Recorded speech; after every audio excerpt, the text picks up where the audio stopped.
started a board. No, I think it's going to be this guy. Now, don't get me wrong, though. Here's how much of a hypocrite I am. Come NBA draft. Exactly, it's on. Hey, I think they might take this guy. I'm totally getting smoked for that in a couple of months. Good morning, Sam Amick. How are you? I'm good, gentlemen. Good morning. Good morning. You are driving currently, I'm sure, hands at 10 and 2, and the window's up and being safe and hands-free. So we appreciate. Where are you on the way to, if we can ask? I'm actually passing the old Golden One Center, heading to the airport for tonight's Lakers-Nuggets game. And I want to make clear, by the way, just a little personal thing here, because I don't want Sam to be upset with me. I actually know exactly where Sam's going because he told me on the phone like 5 minutes ago. But Sam, nobody else knew, so I wanted to give you a chance to. I didn't know if you were okay with it being disclosed or not. That's why I asked the dumb question. No, it's all good. If you want the social and the home address too, that's fine. We're good. Yes, we would actually. Is somebody installing a pool? Yes. Sam, help us out. We'll start here. Malik Monk comes in second to Naz Reid, 10 points behind. I believe it was, 5 points for a first-place vote? Two first-place vote difference. Right, 2 first-place vote difference, which tells us we're pretty sure that at least 2 people left Malik Monk off of first, second, and third. We know you voted for Malik Monk to win the whole thing, so you're okay with us. But can you explain? Let me just ask you this, dude.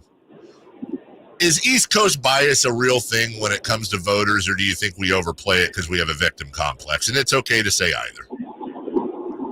I mean, I just don't see that being the case here because, Naz Reid from the Midwest Minnesota Timberwolves benefiting. But he's only 1 hour. He's only 1 hour. But they're 2 hours ahead. So I'm saying 7 p.m. games in Minnesota start at 8 p.m. Eastern, whereas 7 p.m. games here start at 10 p.m. Eastern there. That's what I'm talking about. Yeah, I mean, maybe a little bit of that. I would argue that this particular situation is more they finished the season. We've talked in the past about how if you break down their numbers without him, it actually strengthens Malik's case. But that's a lot to ask. I mean, the voters should be looking at that stuff. But I think that likely the optics of the Kings struggling near the end, him not being in the conversations the past couple of weeks because of his injury, and then Naz Reid just absolutely dominating down the stretch. That is one of the problems with awards voting in general is sometimes, it's funny, sometimes the narratives get set early, but sometimes it's like this where on the back end of the season, if 2 guys are close in a certain race, then you probably pay too much attention to what happened in the final couple of weeks. Sam, I'm curious, you're in so much communication with all your athletic colleagues and other writers I know that you've built relationships with. How often do you personally talk to awards amongst your peers as the year goes through?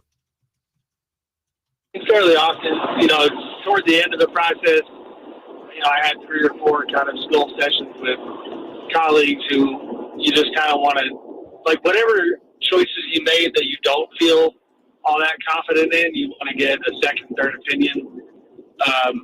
Some of those I even will reach out to a team, but media folks are talking to each other for sure.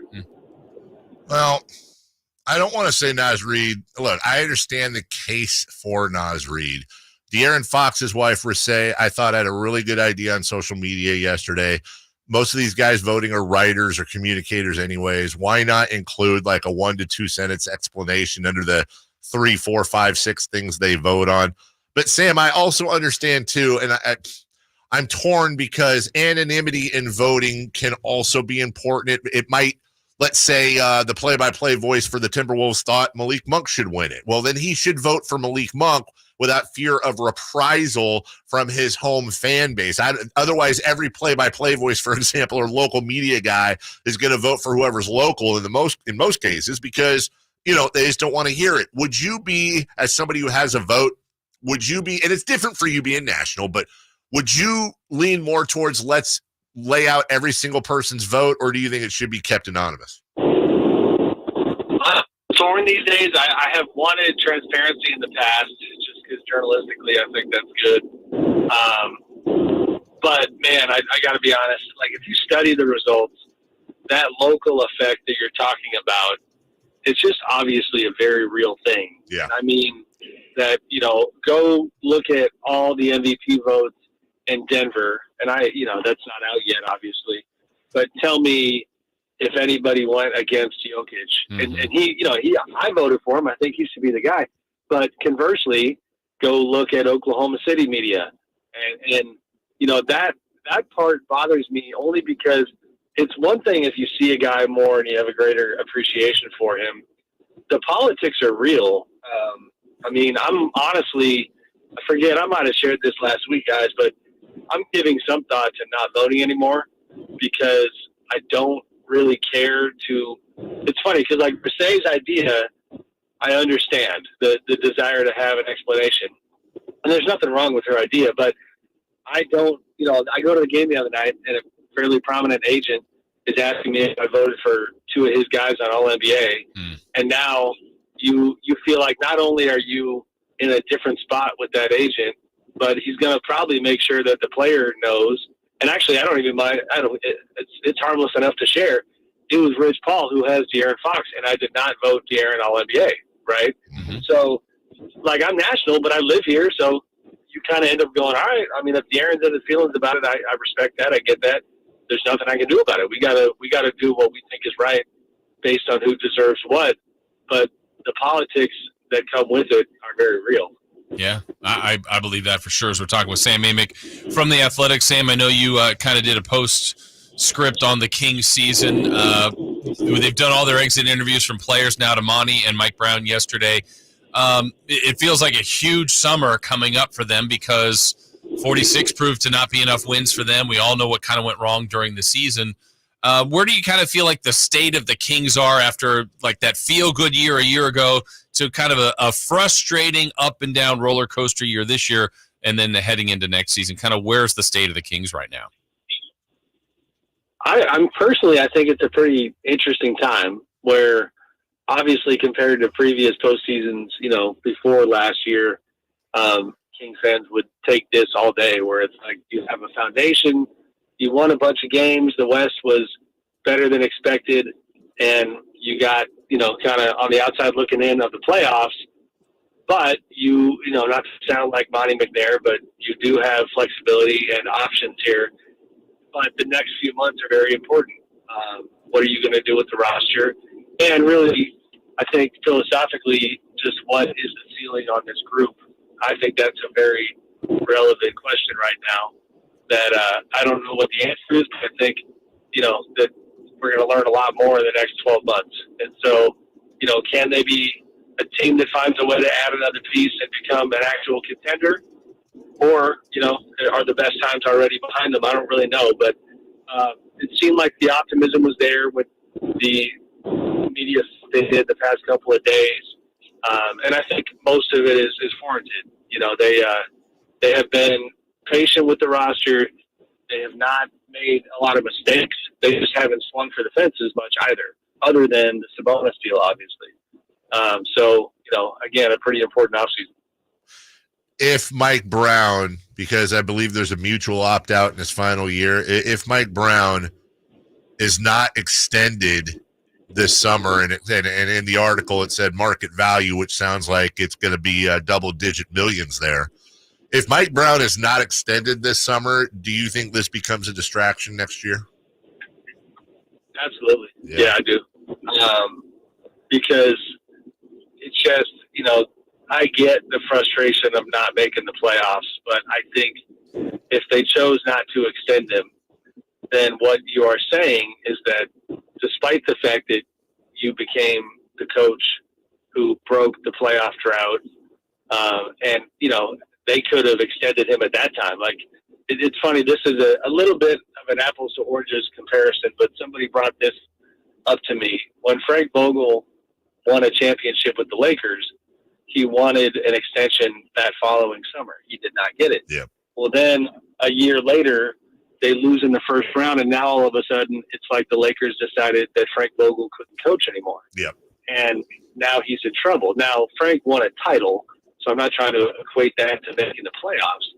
But, a year ago, Mike was the greatest thing since sliced bread, And I think the fans, mostly still feel that way. The question is, does the owner still feel that way, or is he so much in the here and the now that the disappointment of not making the playoffs is going to shape how he sees the coach? And I mean, to your question, I do personally think if there's not an extension, that you are just begging the coach to basically say, okay, message received.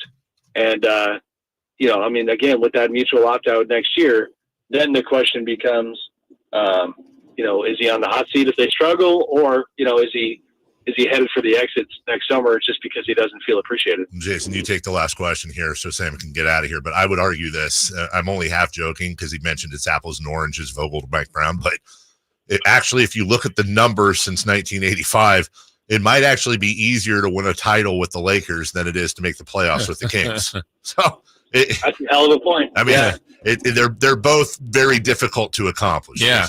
And just kind of to wrap up on that, Sam, on the Kings then, so if we go to the last 2 years, one, they're kind of the darlings. They get the 3 seed, a playoff run with the Warriors in a 7-game series to this year where they fall short.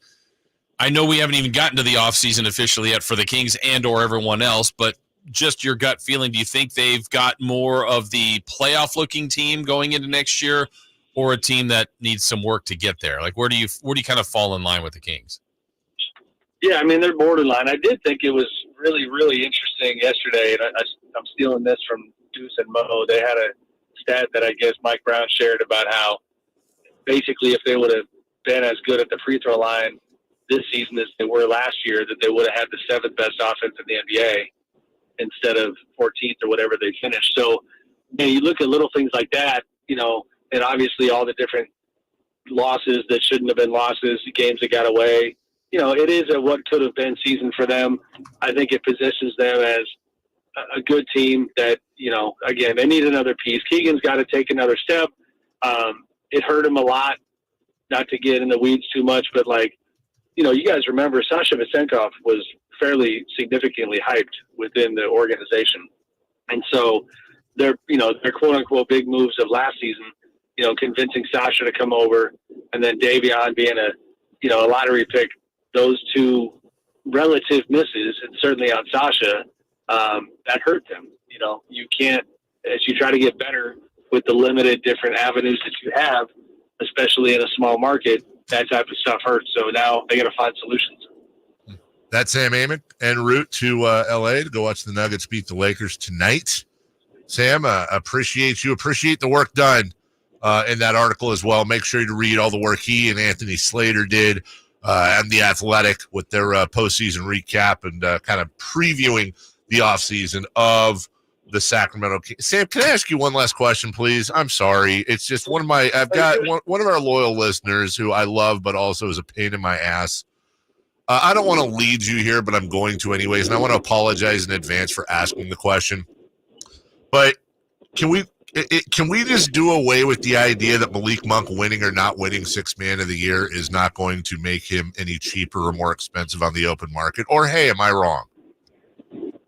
No, I don't think it matters. I mean, his agent's still going to be coming into the office with his chest puffed out and a bunch of good numbers. Right. Feeling good about his case. So you're telling me there's no GM out there that's like, he didn't win the 6th man. I'm going from 100 to 80 million. Yeah, I mean, first of all, he wants to start. So, right. That's part of the conversation as well. But no, I don't think so. It's more, my final thought on the voting front is you talk about it getting personal, 2 first place votes. If you're Malik, who obviously wanted the award so badly, you're going to be studying those. This is why it's tough on media. He's going to be studying all the results and then saying, okay, cool. So you didn't vote for me. You didn't vote for me. I'm not giving you time. I'm not giving you time. But yeah, I don't think the award matters in terms of free agency. Thank you, Sam Amick of The Athletic. Have a safe flight, buddy. We'll talk to you soon. Thanks, guys. Be good. Thanks, Sam. Right, bye-bye.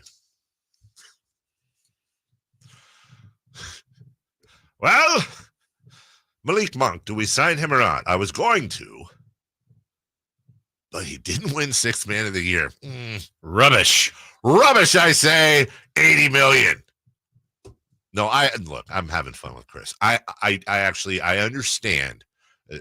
We all want him back. I understand the question. I understand the thought process. It's just that's a fan thing. That's a player thing. They have fun with it. What happens is it just comes down to what's the money, what's the fit, what are the statistics, how's he going to play with our guys? You know, if you're Orlando, you're laying it out there. How's he going to fit in with Paolo Banchero and Franz Wagner and friends? Is he the type of guy that, you know, do you want to start him? Do you want to have him come off the bench? What does he want to do? And then, you know, it's weirdly a lot more boring than we think, you know? And then, I mean, there's a little bit too that, you know, GMs will call around, like they'll call friends of theirs, you know, maybe whoever the GM is in Orlando is going to call Jordy Fernandez, who we went to college with. Hey, what kind of player is he? Right. How is he in the locker room? Well, and some of the things I've heard from players in the past is like, hey, it's the only time they're in this, right? They when they pick their college, they're probably recruited by just about everybody. Well, I get the choice. Right. You get drafted, you get traded. Like, you don't have these choices. Now you have a choice. Right. And if you're as good as Malik and there are suitors out there, it's nice to have 4 or 5, maybe more interested in you. Now you can really think, okay, I know what Sacramento is. I know what I like there. Right. I know what I've got. Would it be better here in this city or this city or this city in this situation? So I think it's always nice to have choices.